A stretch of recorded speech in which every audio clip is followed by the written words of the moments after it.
guys, and welcome back for a new quick and dirty inspo video from my side. But I think don't waste too much time, let's jump in the picture inspiration. Here you will find my complete materials I used, and below you will find my camera settings as always here in this format on my channel. But first I have to say the picture inspiration or the idea is not mine, because the YouTube user Voodoo Priester wrote me under my packaging waste tutorial. I will link it above in the info box, that I can play around with cellophane foil. If I crumble the foil and take some pictures of it, it will be looking like eyes, and I was thinking, okay, hey cool, let's try it out. So thank you for the inspiration.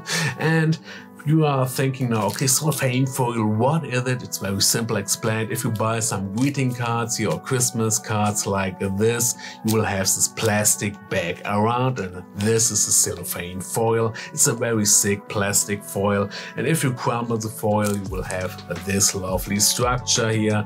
And then you need only RGB lights like this both here. First I did only my pictures with blue color tones, and later I used the different RGB colors here to get more experimental pictures.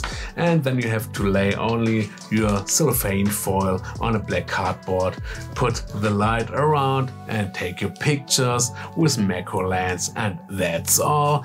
And now you can see my results, and I think we will see us in my next tutorial. Ciao!